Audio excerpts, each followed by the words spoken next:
Hello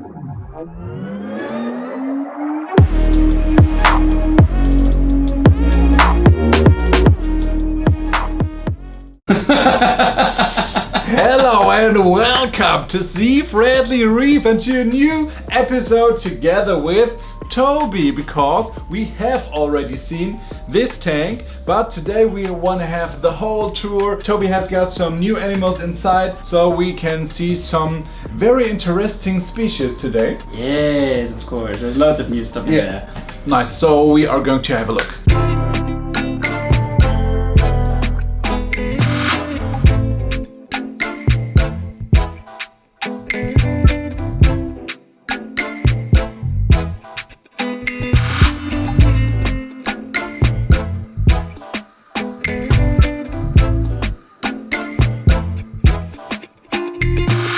This is my new water box system. It's about 1.80 meters long, it's 60 centimeters deep, and it's 40 high.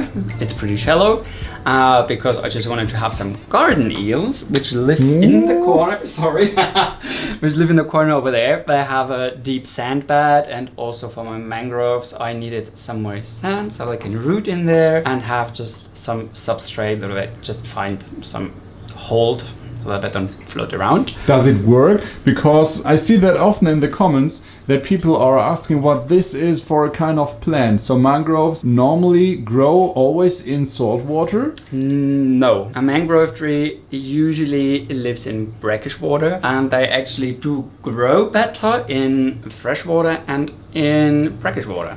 In salt water they grow really slow, but it is the only plant, actually tree, which can handle salt water. They usually don't grow in pure salt water.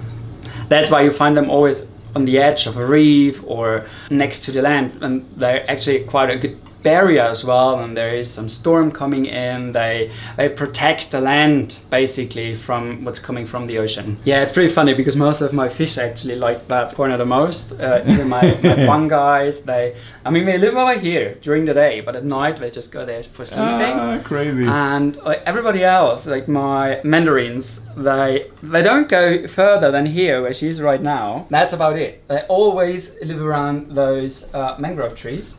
And they even come up at night and dancing together in that corner. That's pretty cool. Yeah, that's actually one of my favorite parts. I mean, this whole thing is my favorite part actually. But and it's an absolutely masterpiece, no joke. Because we have those separated areas. We have got the huge SPS on the top, of course, because there's enough light for those kind of corals. And then we are fully stocked with gorgonians, which I think is the best coral for every reef tank. Amazing. Oh, sorry, I'm not allowed to say that. And we've got a lot of algae, so if you want to, you can tell us what kind of algae you've got in that tank, because I see a lot. I see some red, I see some green. Good question. I don't know all of it, not proper names for them. I mean, it's of course stuff like crepe colaepus and stuff, and blue gypnea, and many different other colaepus as well. That's basically the main thing I have, and I don't even know how they're called. I mean, isn't this brushy? I don't really know in English. You ask me questions. I need to Google that all up before I tell you. Goodness. Please give us a little overview about your fish stock in that tank. Let's start. Very simple. Yes, clownfish. sir. Wow. Okay. Yeah, very simple. I know, but I love them. They were my first fish. I have them for 7 years. That was really the very first fish I bought when I first started with my saltwater tank. And also with that channel we follow those two ones from tank to tank, we have to say that. Yes, they've always been with us the whole time. Then I have this striped blenny up here. His name is Frederick. He's literally the coolest. He's really chilled out. I got some chromies. It's just 3 of them. Somewhere is a 6-line res. Biggest douche I have in here. Yay! Yeah, he's we all know that. Yeah, he's not really nice. I have a marine betta somewhere hiding. I've got a couple of fungi in here, and you've probably all seen my offspring from them because I had a couple of babies, and I already got 2 in the tank as well at the moment. Yeah, I have this massive 2-fingered dragonet over there. It's something you don't see every day, I'd say. They're really rare to get, and well, they're super cool. She's a really good eater. She just buries herself at night and sleeps in the sand, which is really cute. Of course, I've got my garden eels, 2 different kinds of them. What do you need for those animals? You need at least 10 centimeters of sand, and you need to keep, that's what I say, at least 5 of them. Because they live in groups in the wild as well, so why should you keep just 1 or 2 in your tank? That's not really natural, and I don't think they appreciate that. So it's better to have more than just 1 of them. Yeah, I have 2 mandarins, it's a pair of them. Somewhere in here is also a tiny angelfish, a multi-bar angelfish. I think he's down there. Well, he's tiny, he's tank bred, and tank bred? Yeah, he's tank bred, and he's super shy. But he's a eater. I don't know what he eats, but he's a good eater. He always has a little nice little belly on him. There he is. Yeah, he's curious sometimes, but most of the time he's just hiding. If you want to, you can tell us what you have for an equipment here. Pretty easy. I've got a hybrid lamp with T5s. I matched them up with some hydras from Aquarium Illumination, and the light on the very left is basically a super cheap Chinese or whatever lamp. I don't know, I just bought it on Amazon and it was really cheap. And I think it creates a really natural light, which is perfect for that area over there with all the macroalgae and my mangroves. So I really like that you start here with a more lighter, brighter, and I'd say yellowish light, more sunlight like. Yeah. I don't know if I can show that with the camera, but it seems like this area is so shallow. Yeah. So more shallow like the part on the right side, yeah. Also, you have a more shimmer here on the ground. So you don't have that here. You have it a little bit, but it's way more over there. So I think it looks super natural like that. You have it in the ocean as well. That's why I love this lamp. Yeah. And I only have it up there because I messed it up with my second hydra. I just dumped it into the water and yeah, obviously it's not working anymore. Nice. And it killed 2 of my frags as well. What else do I have? I have from TUNZE a wave box.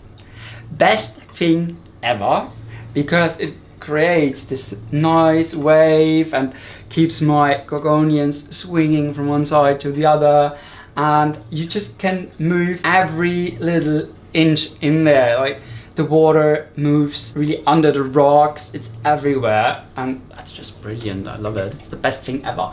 It's a bit loud, but it's really good. Yeah, I know. I have got the same at home, and I also love it, but yes, it's a little bit loud. But it's off at night, so it's fine. Exactly. Sleep, it has a light sensor. Yes. So you can turn it off at night. And that's brilliant. Okay, nice. And I see a Nero 5. Yes, over Nero here, 5, and that's an MP10 from Ecotech. Yeah, exactly. Okay.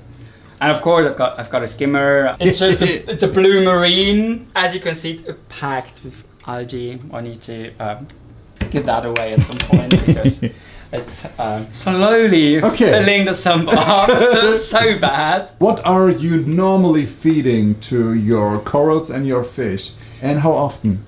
I feed my fish usually twice a day, when I have the time for it. Once should be fine as well, but since I have the garden eels, I feed twice, and I usually feed frozen, Artemia and Mysis. But today I'm going to try something new.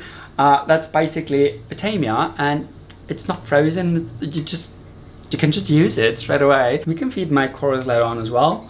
I feed them every second day because I have a lot of NPS corals in here with some dusty food for them. I add some yeast as well because it makes the water pretty cloudy, but yeast is really, really good for gorgonians. They love it and they just grow faster, they show polyps. It's actually quite good, and it's something you usually have at the home as well. You should just not overdo it, just a tiny inch of it. It's fine, don't mess it up. Of course, I feed my LPS corals with pellets. I have some pellets for my nymphs as well. You just can't see them because they're running out of water. They're just getting refreshed right now. And yeah, that's actually it. I mean, I do dose a bit of phytoplankton as well. Okay. I try to keep it as easy as possible. Here first.